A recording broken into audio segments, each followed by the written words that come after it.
tragically, because of all that's going on in the world, distrust is now society's default emotion. I would just tell you, leaders, not everybody trusts you. Your team, even those closest to you, sadly, will not naturally trust you. And you can pretty quickly figure out the bad news, and the bad news is this: if they don't trust you, they won't follow you. Hey, welcome back to another episode of the Craig Groeschel Leadership Podcast. Today's content, I believe, will be very, very helpful to you, and it would mean the world to me if you would invite others to consume this content as well. If you're on social media and this is helpful, would you mind just posting and invite others to be a part of our leadership community? And if you do, tag me, and our team may repost yours. We want to work hard to bring people into our leadership community and help them get better. Also, you do want to get the free leader guide. If you're not getting it, I promise there's tons of helpful content to you. Go to Life.Church/leadership podcast. We'll send you the free leader guide. And in the guide, this time there's information about the Global Leadership Summit. In fact, the talk that I'm going to show you today is from the Global Leadership Summit. What is the summit? It's probably the biggest leadership event in the world, broadcast to hundreds of sites all over the world. And there's another event the first week of August this year. I'll be doing the opening talk. We also have John Maxwell, Coach Nick Saban, Christine Kane, Stephanie Chung, a ton of other leaders. If you want information and maybe you could join us either at a local host site or online, there's information in the leader guide. Today's message, get ready to take notes, lean forward, and get better. We're going to talk about how do we build a culture of trust. So let's dive in, and it's time for you to get better in your leadership.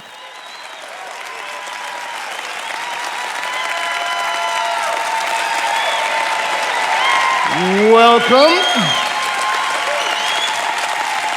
And today I want to start by asking you a very personal question.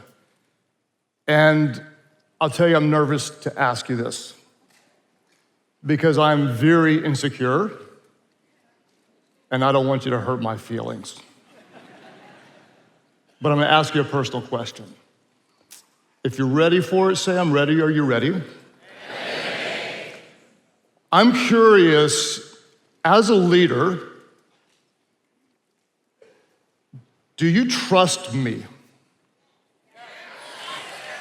A few of you said yes, which actually makes me feel much better for the opening talk of GLS 23. But if you do trust me, I'm kind of curious, why do you trust me? I mean, for the most part, most of us haven't met. I could be slick and sliding one by you. If you trust me, why do you trust me? And for the rest of you who don't trust me, what have I ever done to you? Why don't you trust me? Why won't you give me a chance? Why won't you give me the benefit of the doubt? It's interesting to think about trust. If you trust someone, especially someone you don't know well, why do you trust them? And if you don't trust them, why do you not trust them? What's fascinating to me is if we had met 3 decades ago or so, you would have been more inclined to trust me then than you are now. And you would have been more inclined to trust others then than you are now. Remember the good old days. How many of you have been around long enough to remember when you used to watch the evening news? Raise your hand. Some of you say, what is the evening news? Those of you who were around long enough to remember, you probably remember watching the evening news and believing what you watched on the news. Who knows what I'm talking about? If you read something in print back in the good old days, you tended to believe that it was probably true. And back then, when you saw someone in leadership, you generally thought that they probably had your best interest at heart. Those were the good old days. It's so interesting to me if you go back even just a few years before the pandemic and the painful division and social unrest. Many, just a few years ago, they were skeptical about those in leadership. We weren't sure if we could trust those in leadership. Sadly, today, people are far worse than skeptical. After all of the fake news and scandals and lies and deep fakes, most people, they aren't just skeptical about those in leadership, they are full-blown distrusting. And this is a massive problem for all of us because all of us are leaders. Everybody knows you can't trust those politicians. You can't trust the media. You can't trust those greedy CEOs. You can't trust what you see on social media. You can't trust even what you type into ChatGPT, and he's supposed to be the smartest thing in the world. And everybody knows you can't trust those mega church pastors. They're the worst.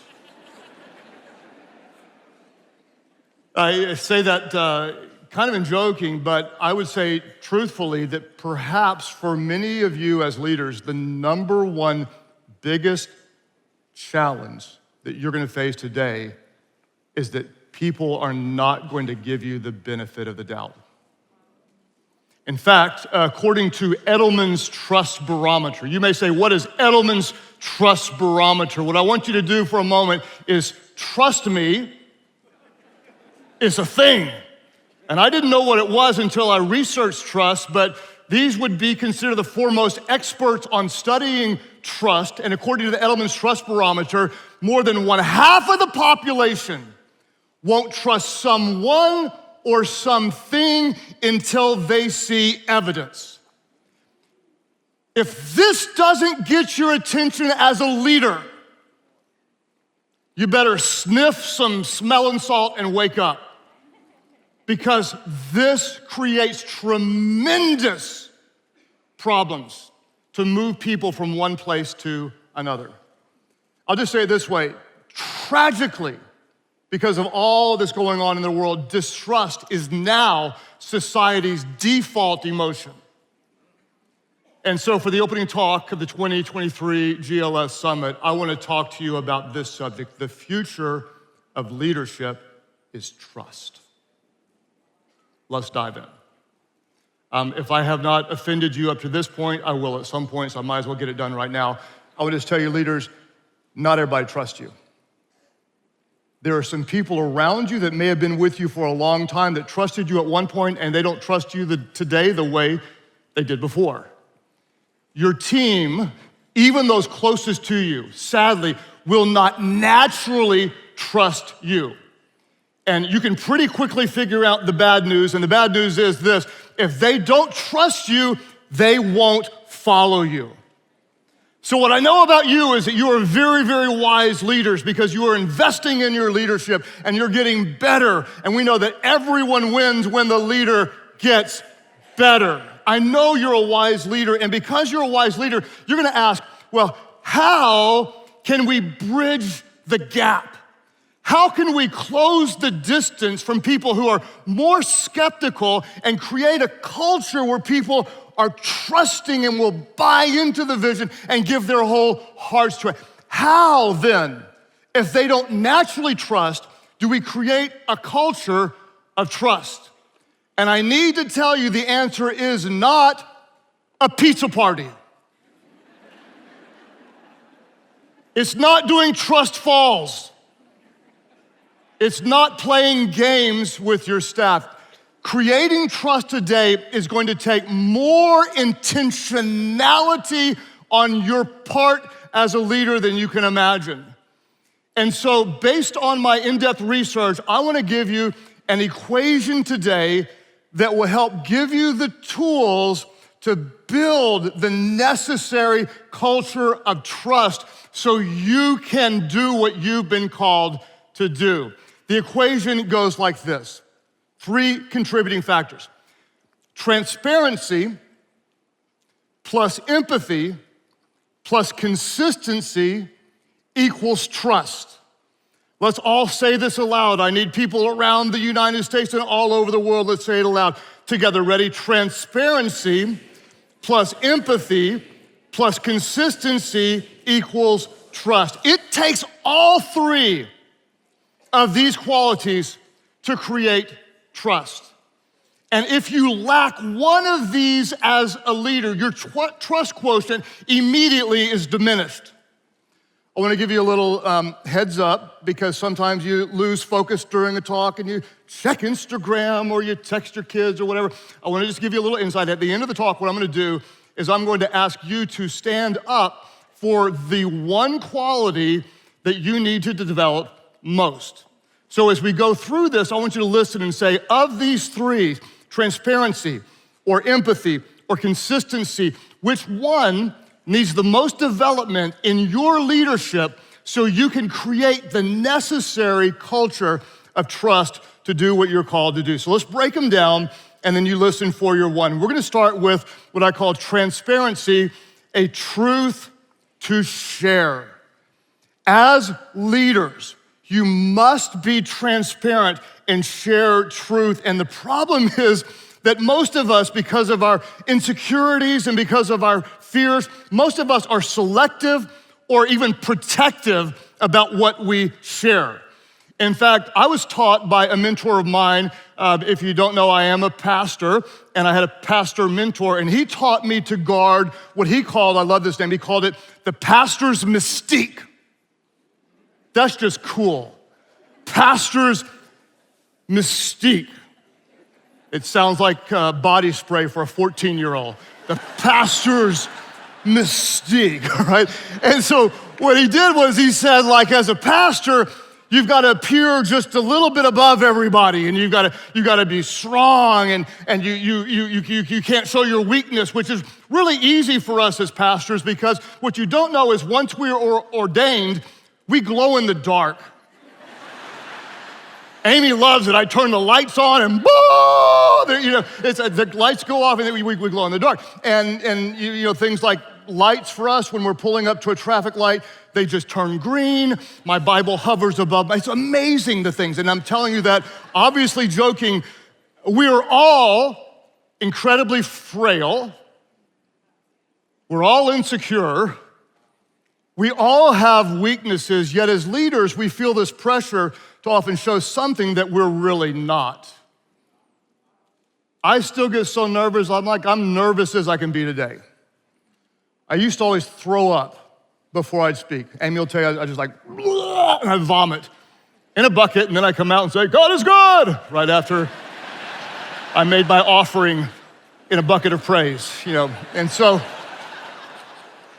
I'm being honest with you, and the good news is I don't throw up in a bucket anymore. I just sit over in my seat, I throw up in my mouth, close it, I swallow it, and I'm good to go.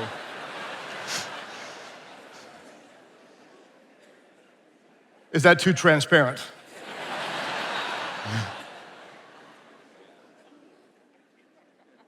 To create trust, you have a truth to transparently share, both professionally and even personally. Let me say it again, leaders, both professionally and personally, we have to be transparent. What's interesting, I've noticed for me, is I tend to feel like being least transparent when things aren't going well.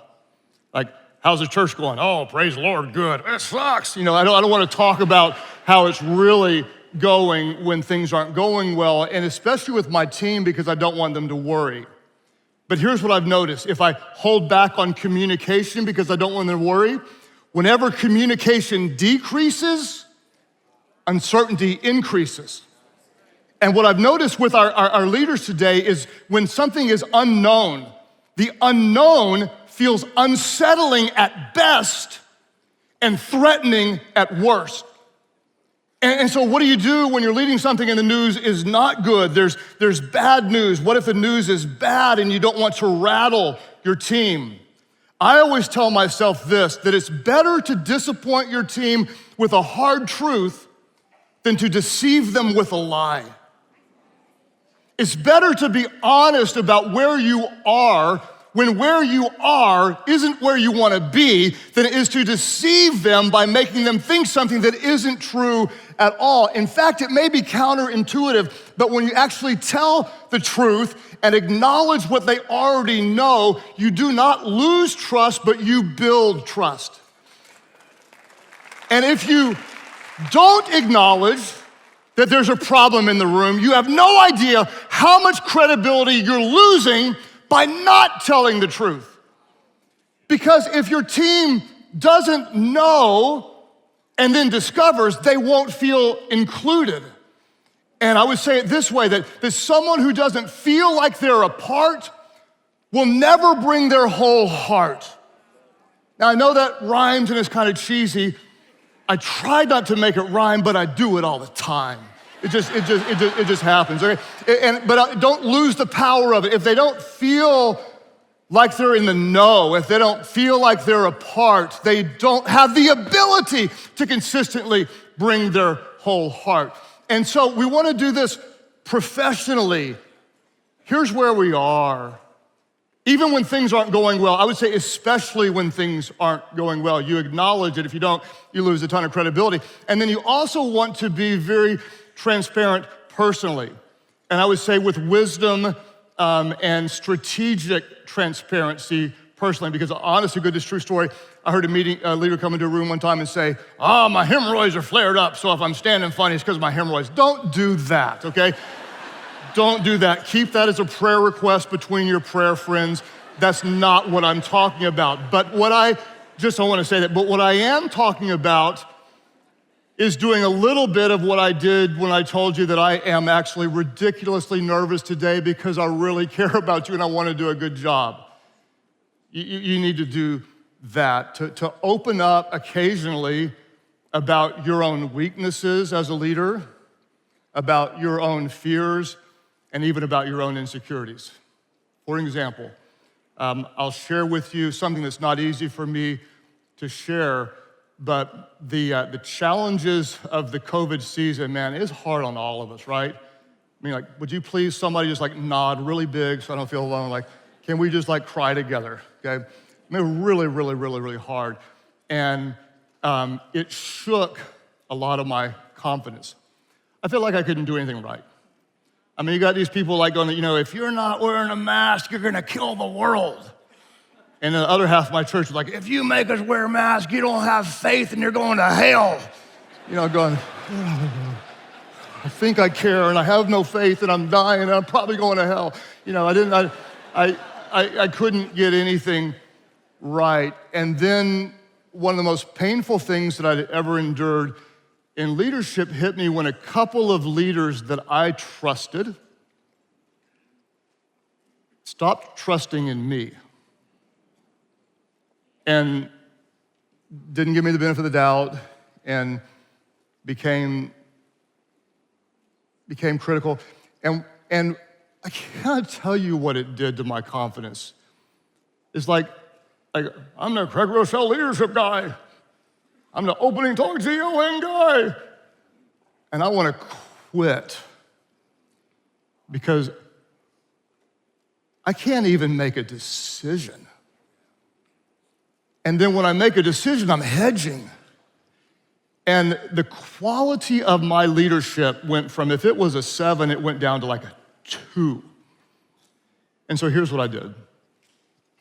It was so difficult to do, to stand in front of the most amazing staff of people who have given their lives for the greatest cause on earth, and to look at them and say, will you please forgive me? I failed you, and I have not led well. And it was like, sometimes you get emotional, like you're watching a chick flick and you're trying not to show her, like, football. Like I'm not crying, whatever. You get that little kind of emotional, and then there's what I just call like gross, ugly, I hope no one's videoing this cry. I broke down like that and just cried and cried. And I sobbed and I just apologized, and I told our team something that it's like to me, it's like the unforgivable sin as a leader. I said, I've been leading out of fear and not by faith. Because here's the deal. Some of you have been there. You can hold the score down with good defense, but you never win anything unless you put points on the board. You don't win anything. The moment you start leading defensively is the moment you start losing everything in leadership. You have to have faith. You have to have faith. And so I sat there and I literally, Amy will tell you, she's like, oh, let me comfort you. Here's your teddy bear. You know, it was ugly cry. And I apologized to my team. And my honesty, listen to me, it did not cost me credibility. It built trust. It built trust. The transparency of even showing weakness built trust. Why? Because people may be impressed by your strengths, but they connect with your weaknesses. You know that, right? Like you're impressed with that lady that comes in the office and she's got everything right and her hair always looks good and she has all the right answers and she's always getting promoted and she's the smartest one there and you hate her. Right? And then you found out that her life's falling apart. You go, I love her. She's just like me. Right? Isn't that weird? Because you may be impressed with what they got, but you connect with who they are. And so if you tell your team, hey, you know, things aren't going great, you start to build trust along the way and you're transparent and you lead with raw transparency, what happens in your organization? 3 things happen when you lead with transparency. Let me tell you what happens. When you lead with transparency, teams get closer, you solve problems faster, and trust grows stronger. The moment you start to open up and bring your whole heart, sometimes as leaders, you'll say like, why don't they think like I think? Have you ever thought that? They don't think like they think because they don't see what you see. If they don't see what you see, they won't know what you know. If they don't know what you know, they can't think like you think. So if you help them to know what you know, they can think like you think, they can care like you care, and teams get closer, and you solve problems faster, and trust grows stronger. To build a culture of trust, because leader, you need to understand, they don't naturally trust you now, and it's not gonna happen by accident. You have to lead with transparency. You have a truth to share. Some of you, that's your one. You need to be more transparent. At the end of the talk, you'll declare transparently and publicly before everybody, I need to grow in that area. The second thing to build a culture of trust is that you need empathy. You need a heart to care. You need a heart to care. Why does this matter? Because your team will never care about your mission if you don't care about your team. They will never, ever, ever give their lives to a cause if they're not led by someone who cares about their lives. So, to build trust, what we tend to think as a leader is we tend to think, well, I gotta prove my leadership power to them. I've gotta let them know that I'm smart and that I'm talented and that my vision is good and that I'm competent as a leader. It's counterintuitive, but the opposite is true. To build trust, you actually talk less and listen more. To build trust, you don't share what's on your heart as much as you get to know what's on their heart. Dr. Cloud writes about this in his book, Trust. He talks about connecting with someone that when you think you're gonna talk your way into them trusting you, you don't talk your way into it, you listen your way into it when they know that you care about them. So what I did when I recognized that culturally we had less trust in our organization than ever before. We have 63 top-level leaders. There's 45 campus pastors. That's a pastor that's over 45 different churches in our organization. And then we have another group of what's called central group leaders that oversee the different ministries and organizations. There's 63 of them, and so I had 63 personal meetings, or phone calls. Because what I needed to do is I needed to care for them personally. This was not one on 63 top leaders. This was one-on-one. And I talked to them or met with them or called them. It took an extraordinary amount of time, and I asked them questions. I'm gonna give you an example of the questions I asked them. It wasn't like, how's it going in your ministry, and what's your biggest problem you're trying to solve in your ministry. I asked them things like this: hey, can you tell me what you're most excited about in this season? Personally, what's going on in your life? I asked them, what would you love for me to know about you that I've never asked before? I asked them, hey, if I could do one thing to make your life better, what would it be? To really build trust, we don't talk more. We ask more and we listen more. And I want to tell you, when your team tells you something that's personal, put it in your memory bank. Write it down somewhere.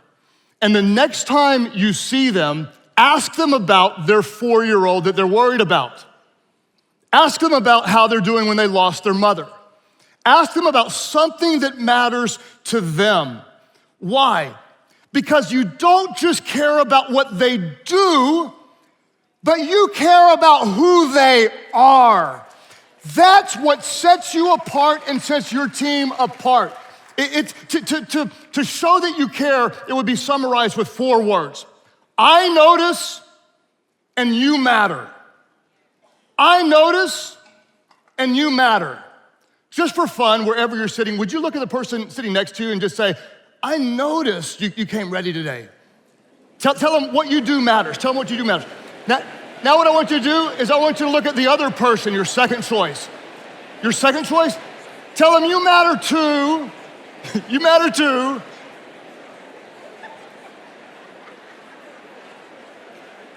The talk you're gonna hear after mine is gonna rock your world. The talk you're gonna hear after mine is gonna rock your world. You know why? Because Aaron, who's gonna give the talk afterwards, was up here last night obsessing over the slides. Change this here, and this needs to go there, and how they're gonna do this, and on and on and on and on and on. Listen, what I see in her is someone who cares so much about you that she was obsessing about the details. If I want her to trust me, I'm not gonna tell, I'm doing the opening talk, I hope you're there for it. But I notice how much you're investing in this, and your care, your concern matters. So what you do is you tell, hey, I noticed that you stayed late, and I noticed that you're setting the standard around here, and I noticed that you put in a lot of extra effort, and this place wouldn't be the same as it was out. I notice, and you matter. This works in your marriage too. I noticed you got your hair done today. Oh, you didn't? Well, it looks like you did. And then the next day, I noticed you, oh, you didn't? Well, it looks like you did.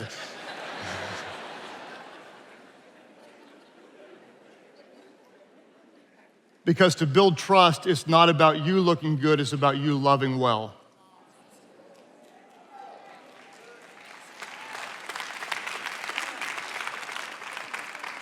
I always love it when my mom starts the applause. They're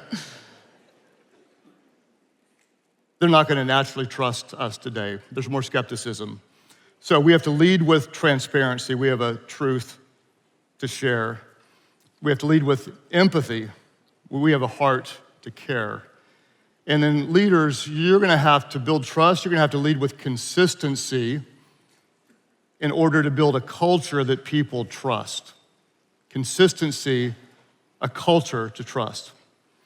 I'm curious, how many of you have ever served under a leader that was very sporadic and inconsistent? Raise your hands, okay. Okay, don't point at them. That's not kind. We're gonna do something right now. Almost every hand goes up. So what does that tell me? That tells me if most of them are inconsistent, odds are I might be as well. As Dr. Cloud asked, what's it like to be on the other side of you? Let me ask you this way. Do you think your team ever wonders which you is gonna walk into a meeting, right? I mean, some of them are gonna tell you like, oh yeah, we got hummingbird you. Oh, it's gonna be a good day. And oh, things are good. It's hummingbird. Oh, this is so much fun. And then sometimes there's seagull you. Seagull. You swoop in, you poop on everyone in the room, and you fly away.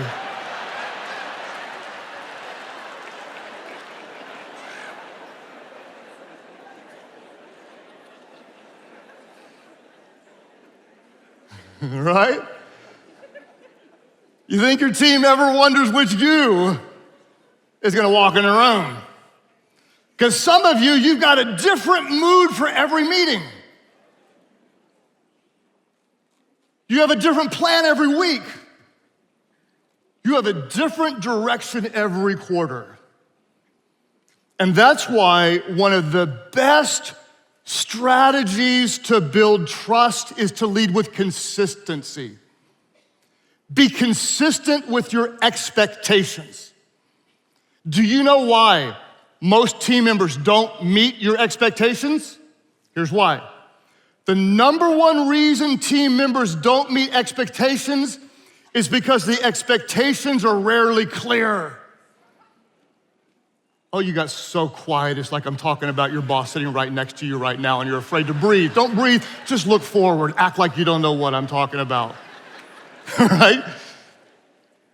Because to build a great organization, to create a culture of trust, to fulfill an important mission, you wanna be clear, and be consistent. And when you are, let me show you what happens. I'll give you a whole talk in 3 statements. If you apply these 3 statements, this will be worth your entire time at the Global Leadership Summit. This is not an overstatement. If you do this, it will change your organization. Ready? Be clear what you expect. Reward it when you see it, and correct it when you don't. Boom! Mind-blowing. If you are consistently clear on the outcomes that you expect for your team to create, and you reward it when they do it, great job. Here's a bonus, here's a raise, here's time off, here's applause, here's a celebration. And you correct it when you don't, and you're consistent about it, you will see trust grow and results flow in. The problem is most of us are inconsistent. And you know inconsistency doesn't work anywhere else in your life whatsoever. Those of you that are spiritual by nature, you've never heard someone say, I went to church 2 times last year and I'm closer to God than ever before. That's some of you. We call you a CEO Christian. That stands for Christmas and Easter only. That's what it stands for. And I'm thriving spiritually and I just can't. It doesn't work. Nobody ever says like, I worked out 4 times last month and I set a record at the all-you-can-eat buffet and I've got abs of steel. You don't say that. You don't say that. In your marriage, you don't ever say like, yeah, I try to tell the truth. Like, I probably tell the truth like 65% of the time. And so we're just thriving. We just can't stay away from each other. We love each other so much. No, write this down. When it comes to building trust, it's not what you do occasionally that matters. It's what you do consistently. It's not what you do occasionally that matters. It's what you do consistently. And some of you are gonna say, but hey, but consistency is like boring. I'm way more creative than that. I'm way more exciting than that. I was at a place one time, very true story, and they introduced me and they said, Craig Groeschel is the most boring leader who's ever lived. And everybody was like offended by it. And he said he eats the same thing every morning, a little oatmeal with 12 blueberries, and he wears the same shirt to work, and he works out at the same time. He's the most boring leader ever. And everybody was devastated. I walked up as happy as could be. Because the best leadership is boring leadership. I tried to write a book on this. I wanted to call it Boring Your Way to Success. Honestly did. My publisher said no. I proposed boring is the new sexy. They said no to that as well. If you ask me like, hey, what's new at Life.Church? I'd be like, nothing. What's new? What's your new venture? Nothing. same mission, same values, same plan. Heck, if you've been here for a while, my people tell you same sermons. You do better. Like every time I read the Bible, David beats Goliath.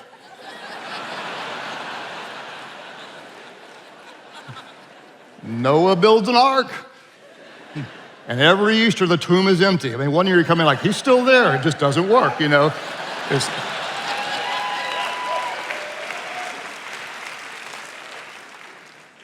It's not what you do occasionally that builds trust. It's what you do consistently.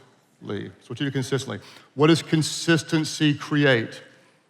Consistency creates emotional safety.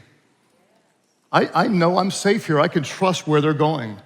Consistency creates organizational clarity. We know who we are. We know what we're about. Consistency creates exponential impact because we're consistently doing the right things over a period of time. The future of leadership, listen to me when I tell you, is trust. And if they don't trust you, they will not follow you. And they naturally trust you less today than they did before.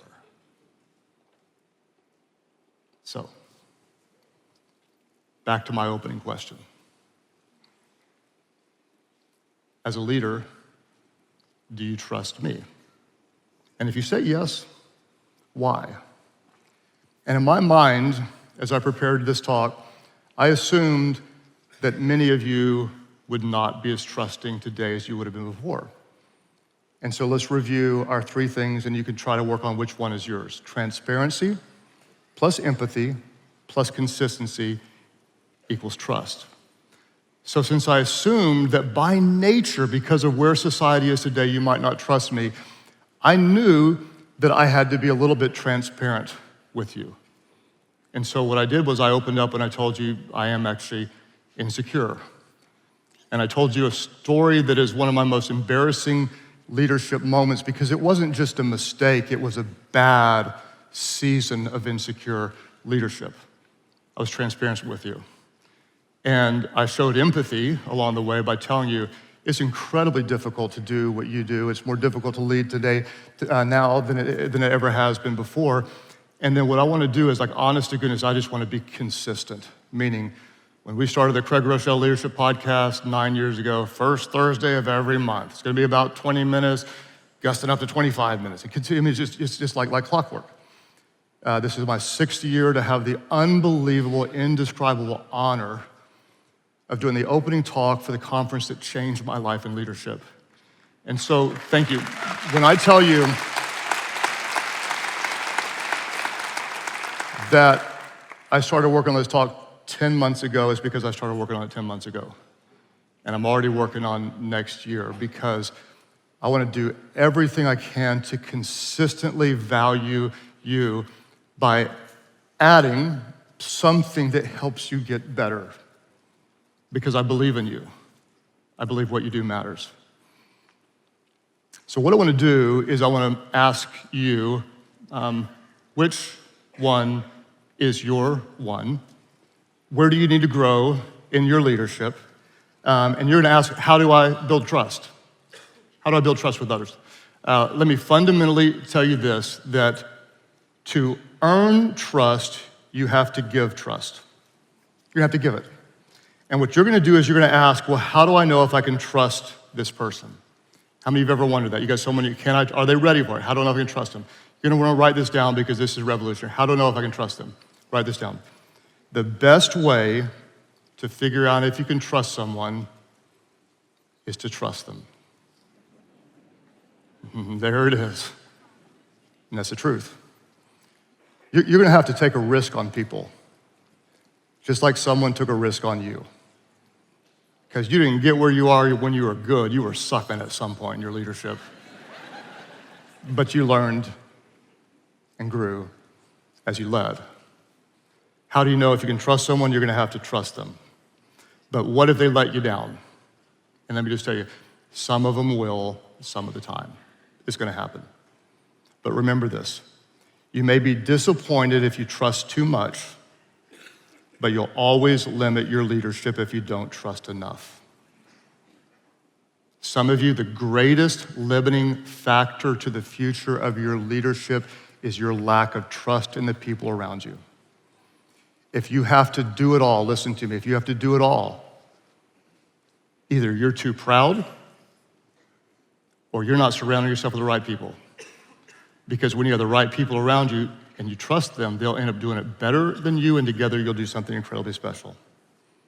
So I'm gonna ask you, if you will, at all of our sites to stand when I get to your one. Which is your one? And by the end of this time, I hope everybody's standing.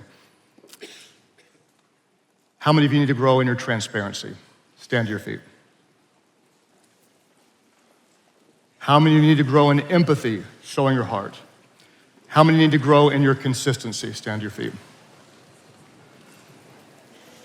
As you remain standing all over the room, I want you to think about what you're learning, take it home, and put it into application. And I asked you the wrong question when I started. I want to confess. I asked you, do you trust me? That's the wrong question. The right question is this: do I trust you? And what I want to do right now is I want to tell you, more than you can imagine, I trust you. I believe in you. I believe in you, I believe in you, I believe in you. I believe in you with all my heart. I believe that every single one of you, that you are not here by accident, but by the design of one whose power is greater and love for you is deeper than you could imagine. And people will let you down, including me. But if you trust me enough to hear this, I want to tell you, just for a moment, about a God who never will. That you can actually, according to a verse in the Bible, trust in the Lord with all of your heart, and lean not on your own understanding, but in all your ways acknowledge him, and he will make your path straight.